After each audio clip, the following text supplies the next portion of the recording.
Buenas a todos, ¿cómo andan? ¿Todo bien? Hoy vamos a destacar algunos puntos importantes en lo que es el comportamiento felino. Para los que no me conocen, mi nombre es Santiago García, soy médico veterinario y en el tema de hoy vamos a hablar un poco del comportamiento de los felinos. Entonces, ¿cuáles van a ser los temas a tratar? Por un lado vamos a ver cómo es lo normal, o sea, cuál es el comportamiento normal de los gatunos. Después, como punto número 2, cuáles son las características comportamentales en los distintos periodos de vida, dependiendo de la edad del animal, sea en meses o en años, que lo vamos a ver más adelante. Cómo es que se comunican y se expresan de forma general. Y después también a nivel general vamos a hablar un poco de cuáles son los tipos de agresiones que se conocen en dicha especie, fundamentalmente en aquellos que repercuten en nosotros, la familia humana, sean veterinarios, sean estudiantes, cuidadores, también criadores, responsables, etcétera. Entonces, ¿cuáles son las claves para entender un poco más respecto a lo que es el comportamiento y cómo este puede influenciar directamente al animal?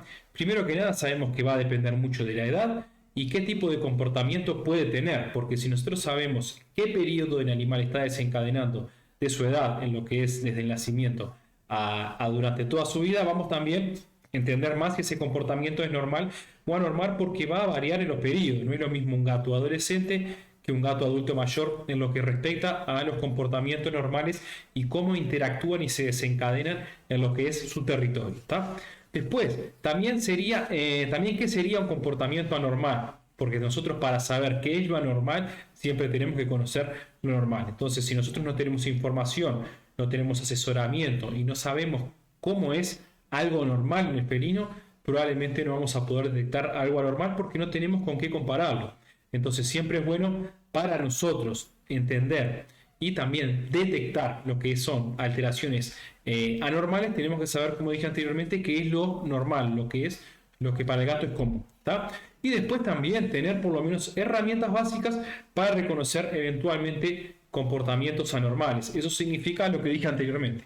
Información, asesoramiento, conocimiento, y lo que es conocimiento es de lo que es la especie felina, pero a su vez de cada animal particular, porque sabemos que todos los felinos pueden actuar de forma diferente, va a depender mucho de su crianza, de su genética, de su temperamento y también fundamentalmente del ambiente, del entorno, desde que nace y donde el animal se desarrolla, realiza sus principales actividades y lo que es su territorio, el territorio que considera seguro, es decir, el territorio que el animal percibe que es controlado. Entonces si nosotros no tenemos eso en cuenta y nosotros no le brindamos las herramientas, recursos, pilares necesarios para que desarrolle su vida normal, probablemente es que pueden llegar a aumentar las chances de desencadenar tipos o alteraciones comportamentales. ¿Ya? Pero entonces, nosotros sabemos que la familia humana muchas veces se le dificulta reconocer anormalidades. ¿Por qué? Por el ritmo de vida, porque los gatos son muy buenos escondiendo y también enmascarando alteraciones. Y también porque muchas veces el felino en determinadas circunstancias no está cerca nuestro, a veces nosotros no percibimos que el animal nos quiere evitar y ahí es cuando aparecen algún tipo de problema que no es detectable. Entonces sabemos que entonces que el animal, la especie felina, no es una especie, por ejemplo, de la otra que es la especie domesticada más común, junto con la felina, el canino, mucho más percibible lo que es la parte de alteraciones comportamentales. Con eso no estoy diciendo que en la especie felina no se pueda reconocer problemas y anormalidades, porque si nosotros somos una familia presente, conocemos a nuestros felinos, cómo interactúan en el ambiente, en los vínculos con otros felinos y también con nosotros los humanos, probablemente vamos a tener mayores facilidades para detectar alteraciones comportamentales y o físicas que si nosotros estamos poco en casa, no tenemos ningún tipo de vínculo o vínculo escaso con los animales, no tenemos información que es normal, nunca nos asesoramos, nunca buscamos información, nunca intentamos mejorar lo que es la parte de vínculo y calidad de vida de nuestros felinos, entonces ahí sí, probablemente las dificultades para reconocer anormalidades van a aumentar. Entonces, pero también tenemos que saber que es muy común que haya algún tipo de circunstancias o conductas en lo que son los hogares, ¿está? Y también en la clínica, porque por ejemplo, yo en la clínica diaria veo muchos problemas de interpretación de los felinos, ¿está? ¿Eso qué significa? Personas que creen que algo puede ser anormal y no lo es, pero también viceversa. Algunas cosas que son anormales y creen que son normales. Eso pasa habitualmente, no es algo por lo que hay que angustiarse o también culparse si realmente usamos todas las herramientas y las informaciones que tenemos a disposición con nuestros animales, pero bueno, saber que tanto en la veterinaria como en lo que es la parte del hogar, pueden llegar a tenerse errores en lo que es interpretar conductas, gestos y también preferencias o exigencias de los felinos. Pero bueno, quería decirlo que es muy común que se interpreten de forma incorrecta anormalidades y también cosas que se creen que son normales pero son anormales. ¿Tá? Entonces, es muy común no entender, por ejemplo, cómo está nuestro gato en lo que es la parte psicológica y también comportamental, y eso tenemos que saber que puede llevar a que se desencadenen problemas de leve a graves dependiendo la queja o el estresor que está afectando a nuestro o a nuestros felinos en el hogar. ¿Tá? Entonces, a grosso modo lo que quiero decir con eso es que muchas veces es difícil interpretar o también determinar que hay algo que es anormal o algo normal que creer que es anormal. ¿Tá? Entonces, para no marearse mucho, lo que sucede es que, por ejemplo, no tener muy claro de realmente lo que es normal en el felino, ¿tá? Y creer que es normal pero puede ser algo anormal. Y después viceversa. También no tener mucho conocimiento de lo que es normal y no normal y creer que hay cosas que en el animal son anormales o están incorrectas y realmente y en realidad son normales. ¿Tá? Por ejemplo, un caso muy común es aquellas personas que creen que el felino no precisa, por ejemplo, del comportamiento de rascado. No le brindan rascadores y porque está rascando un sillón creen que es un comportamiento anormal.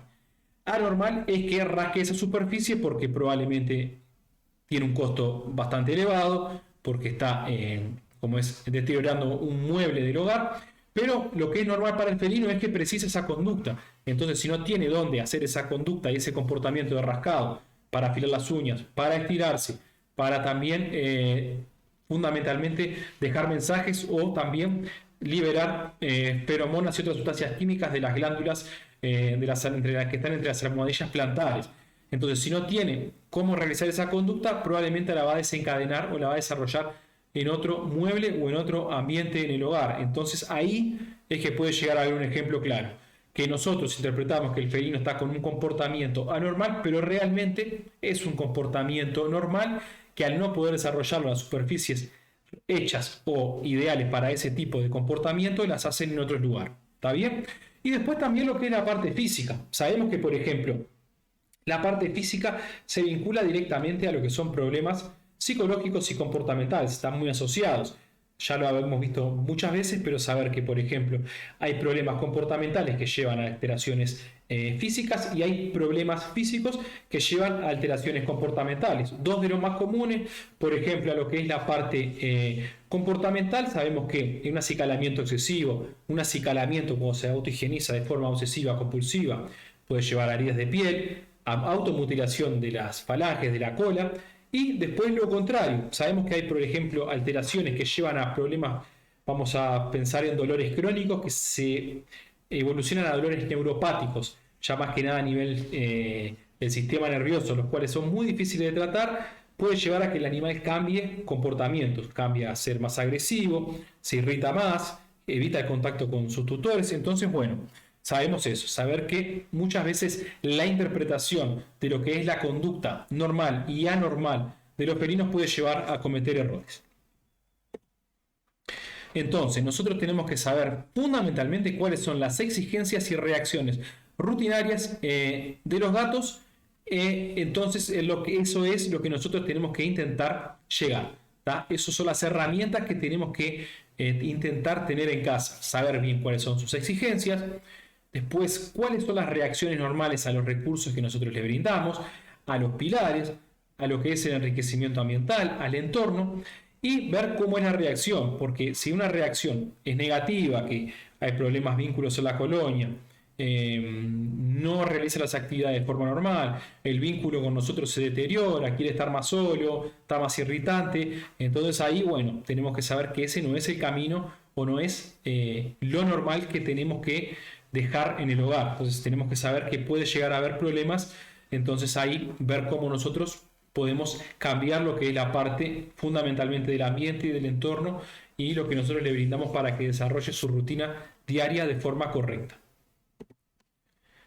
Bueno, y lamentablemente hay cosas que son ciertas, se han hecho investigaciones, se han hecho estudios y con lo que voy a decir ahora no es que interpretenlo como algo personal, que ustedes como que estoy yo diciendo que lo van a realizar, sino que lamentablemente a pesar de lo que son los avances de los cuidados y el avance de la medicina general, de lo que es la parte humana, felina, canina, que se ha basado mucho en tecnología, en llegar a diagnósticos, en descubrir nuevas enfermedades y nuevos tratamientos, lamentablemente hasta el día de hoy los problemas comportamentales y de agresividad siguen siendo motivo de que las personas optan, por ejemplo, por realizar eutanasias en la especie felina o en la especie canina, así como también en abandonos o entregados a refugios o casas o lugares de abrigos para felinos.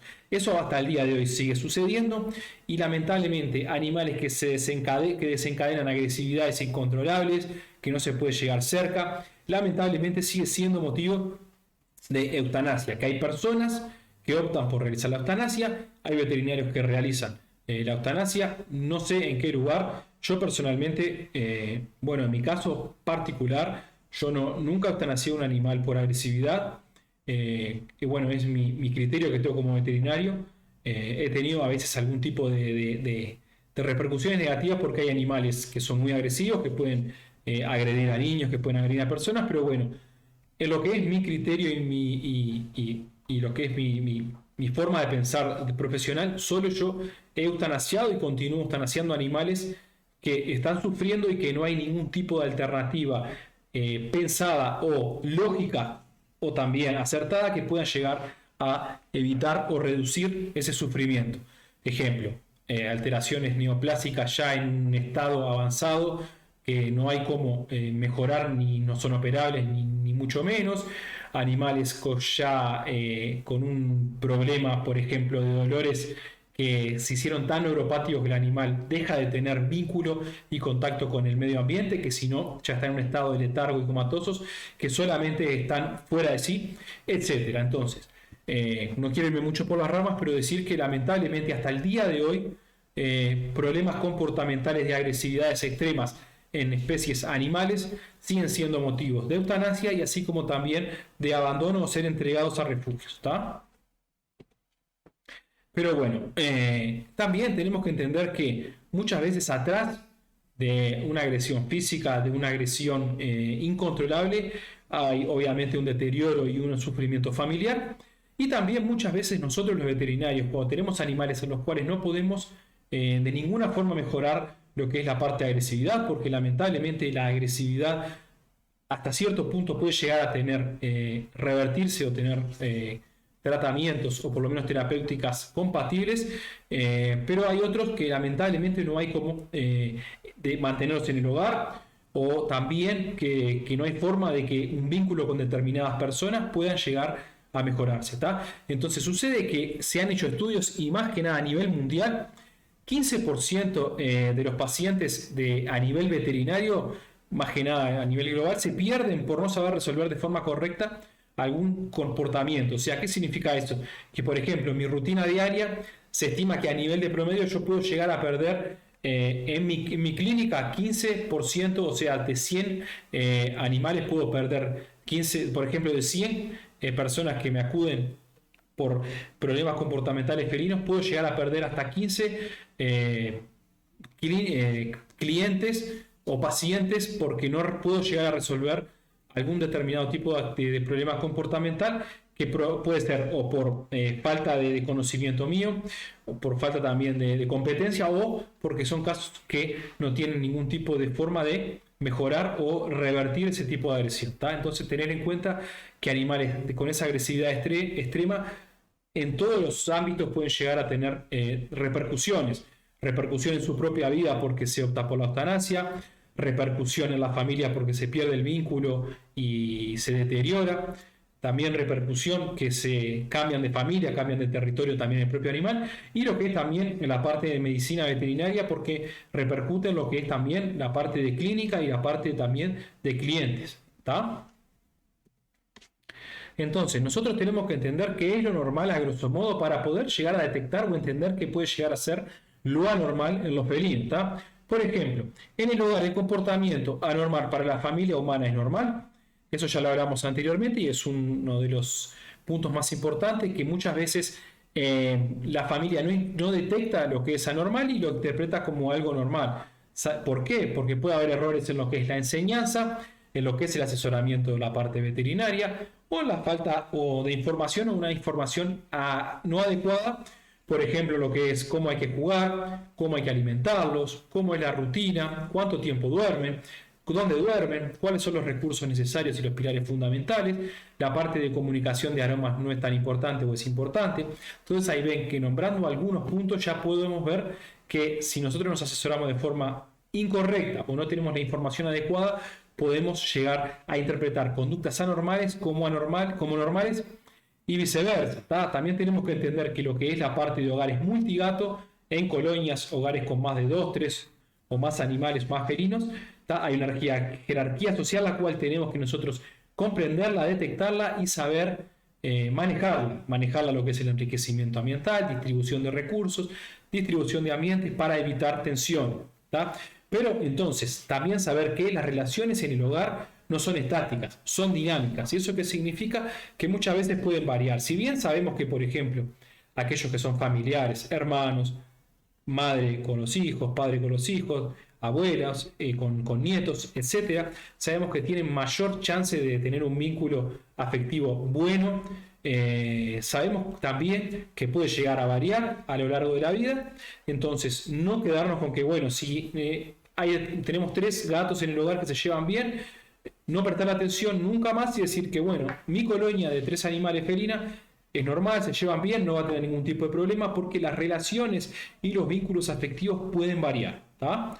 No, con eso no quiero decir que un vínculo que se llevan bien, en 3 años se van a estar todos peleados. No, no es eso. El mensaje que quiero dejar es que sepan que siempre tenemos que estar presentes, ver las escalas jerárquicas, ver cómo son los vínculos, las relaciones, el uso de ambientes, de recursos y de pilares. Entonces, nosotros al comprender lo que son las necesidades sociales y físicas, nos ayuda a proporcionar un entorno más estimulante.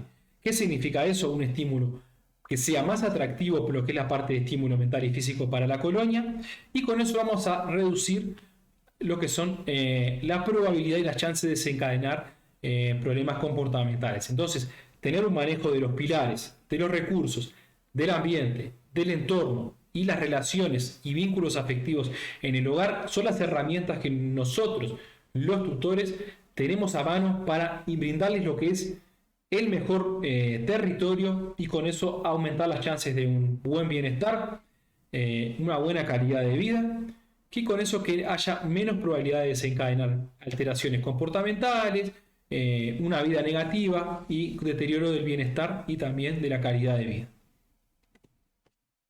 Y bueno, entonces ahora entrando en lo que son las etapas en sí de la vida del felino, sabemos que la Asociación Americana de Prácticas Veterinarias Felinas, la AFP, sigla en inglés, desarrolla más que nada determinadas etapas en la vida de los felinos para poder caracterizarlas y ver qué es lo que más tenemos que tener en cuenta de cada etapa. Por ejemplo, lo que es la etapa de neonato, que es desde que el animal nace hasta los 14 días de vida, o sea, las 2 semanas, sabemos que la dieta va a ser pura y exclusivamente tendría que ser de leche materna, obviamente en aquellos que perdieron a la madre, que la madre está con algún problema para amamantar, darles de mamar a los gatitos, hay que usar sustituto lácteo, pero si está todo bien, se alimentan de la dieta de la leche materna. En general tienen mínima interacción social, la interacción social es con la madre, por ejemplo, va a ronronar, los va a arropar porque aún no termorregulan, son animales que no pueden generar calor, entonces dependen del calor del ambiente para termorregular. Entonces la madre ahí es que entra en juego, tapándolos, abrigándolos, y también abre los ojos a partir de los 12, 13 o 14 días. Entonces son animales que aún están con los ojos cerrados y dependen para lo que es la parte de realizar las necesidades orina y heces de estímulo de la madre. La madre va a lamer lo que es la parte del periné, donde están más que nada el ano y la parte de órganos como el pene o la vagina, porque si la madre no estimula con el lamido, sucede que no pueden realizar las necesidades porque aún no tienen la que es la parte de micción y defecación voluntaria. ¿Tá? En general requieren un contacto mínimo, ambiente cálido y seguro. Y cuando me refiero a contacto mínimo es con los humanos, no con la madre. ¿Tá? Y ese contacto mínimo tiene que ser para supervisar, para ver cómo están y no sacarlos mucho del ambiente con la madre por un tema de que ya sacarlos de la temperatura que tienen que tener cálida puede llegar a causar la hipotermia y con eso desencadenarles descompensación. ¿Tá? Después, en la etapa de socialización temprana, sabemos que es más o menos de las 3 a las 8 semanas de vida, 1 a 2 meses más o menos. En general el animal comienza al mes o a las 3 semanas con la dieta sólida y va a disminuir el consumo de leche. Ahí es cuando nosotros tenemos lo que se llama el periodo sensible de socialización. Es el periodo en el cual el animal o los animales tienen que tener contacto con los humanos, porque ahí cuando está en el aprendizaje social, comienza a jugar, comienza a aprender sus habilidades sociales, y entonces ahí es que tiene mayor tolerancia y mayor afinidad para tener contacto con los humanos. Y después, en etapas adultas, tener menos probabilidades de tener temores, inseguridad, miedo y agresión con los humanos. Entonces es un periodo que es necesario el contacto con el humano. Después lo que es la socialización tardía, ¿tá? En general es a partir de las 9 a 16 semanas de vida. Ahí ya está comiendo sólido, continúa aprendiendo las habilidades sociales, continúa también con picos de juego social, pero también pueden llegar a aparecer lo que son los conflictos sociales, conflictos en el juego, conflictos con hermanos de su camada, y también comienza a lo que es a investigar el entorno. Deja un poco de lado lo que es la parte de estar siempre con la madre y comienza a ver cómo es el entorno, el ambiente, curioso, a ver lo que es el movimiento, etc. ¿Tá? Y ahí es que comienza nosotros, los humanos, si tenemos gatitos en ese periodo, es que tenemos que comenzar la educación social lenta. ¿Tá? No es que tenemos que sobrepasarnos en lo que es el contacto, el juego, el vínculo, pero sí lentamente ya a que empiece a tener vínculo con los hermanos de su camada o también con la familia humana en esas etapas. ¿Tá? Después lo que es la adolescencia va de las 17 semanas al año de vida. Ahí es que se va a desarrollar probablemente la madurez sexual. Va a disminuir un poco el juego social, pero no es a cero.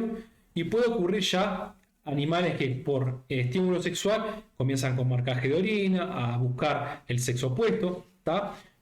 Entonces también a partir del año pueden ya comenzar a comer alimento de adulto y puede agregarse rompecabezas alimenticios, que se ha hablado muchas veces que son aquellos elementos que se usan para estímulo mental y físico y intentar hacer una conducta pseudopredadora, similar a la conducta que el animal prefiere a la hora de alimentarse. Va a continuar jugando, tenemos que premiarlo, tenemos que continuar el juego, siempre evitar las manos y los pies y siempre usar varas y caña de pescar para acostumbrarlo a ese tipo de juego con nosotros. Después, en la etapa de adulto mayor, es una etapa que en general es a partir de los 7 a 8 semanas de vida. ¿Tá? Puede haber cambios de apetito, va a disminuir un poco la actividad, la interacción social, es lógico. Y también hay que incentivar un poco la interacción social, pero no hay que forzarla. Porque que el animal quiera interactuar menos, quiera jugar menos, no significa que lo haga cero. Entonces nosotros no podemos abandonar lo que es la actividad lúdica con nuestros animales, el vínculo. ¿Tá? Y también cuando hay gatos jóvenes en el ambiente, o sea, cuando los gatos adultos de la tercera edad tienen contacto con animales de corta edad, en etapas tempranas, hay que tener mucho cuidado porque esos gatitos van a estar con la intensidad a flor de piel para jugar. En general el adulto mayor ya no está para ese tipo de trotes y es por eso que pueden llegar a haber problemas, puede haber problemas de agresiones, disminuir del vínculo y causarle, por ejemplo, estrés a los gatos fundamentalmente de la tercera edad. ¿Qué es la comunicación del gato? Vamos a hablar un poco de lo que es la parte general de la comunicación del gato. Sabemos que el gato para ese tipo de actividades e interacciones usa lo que es la parte visual, táctil, olfativa y auditiva. ¿Tá? Entonces, lo que es la parte táctil, el animal se frota, se higieniza y frota las narices, en lo que es la comunicación fundamentalmente con otros felinos, pero también en lo que es la comunicación con el ambiente y con sus humanos o su familia humana, muchas veces también se frota y puede higienizar. Y puede frotar mismo la nariz en la ropa o en alguna parte nuestra del cuerpo. Entonces sabemos que el animal, como una forma de comunicarse, como una forma de demostrar cariño, de demostrar que tiene buen vínculo, se puede frotar, se autohigieniza, entre ellos, más que nada los animales, los gatos de un grupo social que tienen buena relación, y se frotan también las narices. Después, en lo que es la postura corporal, bueno, la postura corporal nos va, por ejemplo, a dar idea a nosotros de cómo el animal está. Pero nosotros no podemos interpretar, por ejemplo, solamente por cómo tiene la cola o cómo están las orejas o la posición mismo de la cola, cómo el animal, interpretar como que el animal está frente a un tipo de actitud, porque hay que verlo todo como hay que verlo como un todo, ¿tá? Hay que ver lo que es la cola, las orejas, la posición de la cola, la voluntad del contacto visual, los bigotes, la boca, la postura de los miembros, del lomo, ¿tá? Si está tenso, si no está tenso, porque todo actuar como todo general vamos a interpretar a los felinos. Obviamente en esta clase no es para ver cómo es las diferentes posturas dependiendo el estado de ánimo y cómo el animal está en ese momento, sino el fin de lo que es hablar de la comunicación es saber todo lo que actúa en la comunicación del gato, los sentidos, pero también lo que son las reacciones posturales en el felino, ¿tá? Y después, también en lo que es la parte auditiva, sabemos que el felino ronronea, maulla y tiene lo que es el trill, que es aquellos movimientos de la boca con la boca cerrada que el animal puede hacer, que eso también es una forma de comunicarse. Muchas veces cuando el animal puede hacer algún tipo de comportamiento con su misma especie, puede hacer un maullido intenso, un maullido más pacífico, un ronroneo intenso, un ronroneo más apaciguado. Y también hay que verlo como un todo. ¿Qué significa eso? Que el ronroneo, el maullido, el trill, hay que ver cómo está la postura corporal y hay que ver también cómo es la parte de los sentidos, ¿tá? Si se está frotando, cómo se está higienizando. Todo hay que interpretarlo de forma general y no es puntos aislados como para poder llegar a conclusiones de cómo el animal está actuando, ¿tá? Y después, la parte olfativa, sabemos que es muy importante lo que es la comunicación y también por eso lo que es la parte, el animal puede llegar a marcar, puede hacer orina en spray o rociado, puede marcar con heces, puede marcar también en lo que es la parte de muebles, con las feromonas que libera de las glándulas de las almohadillas. Entonces saber eso, a modo general, saber que la comunicación del gato es enorme y tenemos que saber interpretarla, porque va a contemplar lo que son la parte de los sentidos, la parte visual, la parte táctil, la parte olfativa, la parte auditiva, cada una con sus características, y después también lo que es la postura corporal, cómo pone las orejas erguidas hacia los costados, después lo que es la parte de la cola, la forma como un látigo, la puede mover lentamente o rápido, después también el contacto visual, el animal evita o quiere contacto visual, cómo son las pupilas, están contraídas, están dilatadas, la parte del cuerpo está agachado, está erguido, puede llegar a erizarse el lomo. Entonces todo eso es lo que está y lo que vincula en sí la comunicación del gato. Y después, los tipos de agresiones, vamos a ver cuáles pueden ser sin entrar en detalle, pero bueno, para que lo tengan en cuenta. Lo primero es aquella que es causada por falta de socialización. En general sucede cuando no se realizó el periodo sensible o de contacto con los humanos. Entonces, muchas veces cuando no se hace ese tipo de contacto de las 3 a las 8 semanas de vida, como lo vimos en otras ocasiones, sucede que puede llegar a tener a nivel fundamentalmente adulto inseguridad, miedo y temores con la especie humana, ¿tá? No se acercan a los humanos de forma voluntaria y en general pueden llegar a atacarlos como para defenderse y poder huir. Después, lo que es el juego con agresividad, fundamentalmente en aquellos gatitos que no aprenden a moderar el juego, por ejemplo en aquellos que la madre no les enseñó por fallecimiento o por separación muy temprana, pero puede ser ese tipo de conducta se puede manifestar con otros gatos o con los humanos. Muchas veces si nosotros no ponemos límites, si nosotros dejamos que nos muerda las manos y los pies y es un animal que no tuvo una moderación adecuada, puede llegar a agredirnos más asiduamente. Después, aquella asociada con las caricias, ¿está? A medida que el animal va madurando, se hace menos tolerantes a las caricias. En general, no en todo, ¿está? Y entonces, nosotros debemos prestarle mucha atención a cómo son las caricias, cuáles son las preferencias, en qué momento nos busca y cómo es la intensidad de ese vínculo, ¿está? Porque muchos tipos de caricias y tipos de vínculos pueden ser tolerados por un animal, pero por otros no, ¿está? Y después lo que es la agresión redirigida. Sucede en aquellos animales que, por ejemplo, tienen tensión con otro gato de la colonia, con un gato exterior que está merodeando porque quiere reproducirse, por olores fue atraído. Sucede que va a redirigir la agresión o frustración hacia nosotros o hacia otros gatos. Por ejemplo, fuera del hogar hay un gato que está merodeando y le genera tensión a ese gato y puede agredirnos a nosotros que estamos cerca como una forma de frustración por no llegar a ese gato y nos redirige la agresión, ¿tá? Y después lo que es aquella asociada al dolor, dolores intensos, crónicos, aquellos que se hacen neuropáticos, pueden causar agresión por cambios de ánimo, por dolor, por disconformidad, etc. Osteoartritis, neoplasias en estados avanzados que causan mucho dolor, dolor periodontal, etc. Entonces, también saber que la conducta predadora, el felino es un predador nato y siempre va atrás de su presa. Entonces, si nosotros tenemos otros animales, pueden ser, por ejemplo, peces, reptiles, roedores, pájaros, muchas veces los quiere agredir porque es un animal predador, que tiene ya en su genética y desde sus antepasados trae la conducta predadora, entonces puede llegar a agredir esas especies. Muchas gracias y nos vemos en la próxima.